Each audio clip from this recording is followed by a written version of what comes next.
Hello everyone, I hope you all are doing well. तो आज मैं आपके सामने एक बहुत ही छोटी सी पर बहुत ही प्यारी सी स्टोरी लेकर आई हूँ और स्टोरी का टाइटल है स्ट्रॉन्ग और वीक। अब मैं जैसे जैसे स्टोरी को पढ़ूँगी आप भी स्टोरी को ध्यान से सुने और फिर उसको बाद में पढ़ने की कोशिश करें। चलिए स्टार्ट करते हैं हमारी स्टोरी, जो कि एक बड़े ट्री टीक और एक छोटे से हर्ब की स्टोरी है। चलिए स्टार्ट करते हैं स्टोरी पढ़ना। There was a proud teak tree in the forest. एक फॉरेस्ट में एक ट्री था जिस ट्री का नेम है टीक टीक ट्री। वो बहुत ही प्राउड था, मतलब उसको अपने पर बहुत घमंड था। He was tall and strong, वो बहुत लंबा और बहुत ही स्ट्रॉन्ग था। There was a small herb next to the tree, और ट्री के बगल में एक छोटा सा हर्ब का प्लांट था। The teak tree said, I am very handsome and strong. मैं बहुत ही हैंडसम और स्ट्रॉन्ग हूँ। No one can defeat me, कोई मुझे हरा नहीं सकता है। डिफीट का मतलब होता है हराना। Hearing this the herb replied, तो ये सुनकर जो हर्ब ने उसको उत्तर दिया, रिप्लाई दिया, dear friend, too much pride is harmful, even the strong will fall one day. कि उसने बोला ज़्यादा अहंकार करना हमारे लिए अच्छा नहीं होता है, बड़े से बड़े लोग का भी अहंकार टूटता है। The teak ignored the herb's word, तो टीक ने हर्ब्स के शब्दों को इग्नोर कर दिया। He continued to praise himself, और वो अपनी तारीफ खुद करने लगा, खुद अपने आप को बताने लगा कि मैं इतना अच्छा हूँ, मैं बहुत अच्छा हूँ, मैं बहुत स्ट्रांग हूँ। आ स्ट्रॉन्ग विंड ब्लू, एक बहुत तेज हवा आई।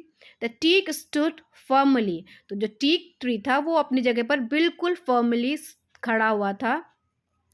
Even when it rained, the teak stood strong by spreading its leaves. जब बारिश हुई बहुत तेज, तब भी वो अपनी जड़ों के साथ मजबूती से खड़ा हुआ था, अपनी पत्तियों को बिखेरते हुए। During these times the herb board low, board का मतलब होता है झुकना, बो जिसका कि पास्ट है, बोर्ड उसका मतलब होता है झुकना, नीचे झुकना। The teak made fun of the herb, तो उस टीक ट्री ने हर्ब का फन मनाया, यानी कि मजाक बनाया। One day when there was a storm in the forest, जब एक दिन बहुत तेज तूफान आया फॉरेस्ट में, द हर्ब बोर्ड लो, तो हर्ब वापस से नीचे झुक गया। As usual the teak did not want to bow, लेकिन जैसे कि उसकी आदत थी, टीक ने झुकना पसंद नहीं किया।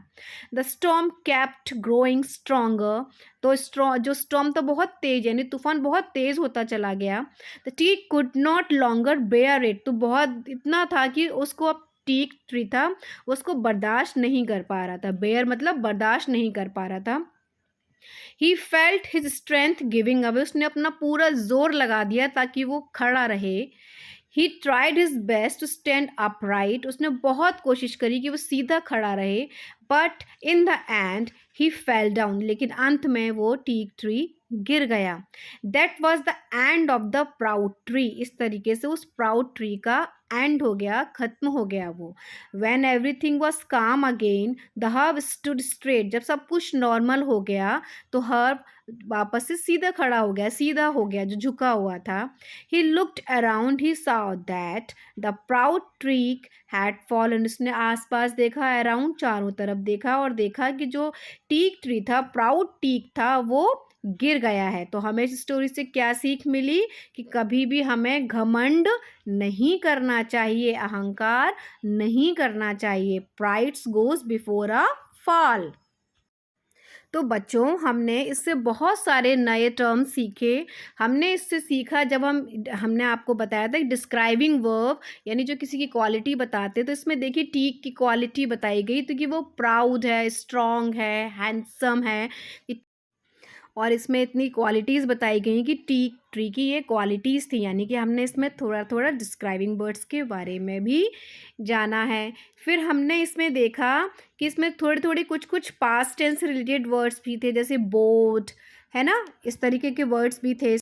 बोर्ड था, स्टूड, है ना, कंटिन्यूड, ये सारे वर्ड्स क्या हैं, ये सारे पास्ट को रिप्रेजेंट करते हैं। तो हमने इसमें 2 चीज़ें देखी, एक तो क्वालिटी बता रहा है कोई यानी कि डिस्क्राइबिंग वर्ड्स हमने जाने कुछ-कुछ और कुछ-कुछ हमने जाने हैं पास्ट के से रिलेटेड कुछ वर्ड जैसे स्टैंड का स्टूड हो गया, बो का बोट हो गया, ब्लो का ब्लू हो गया।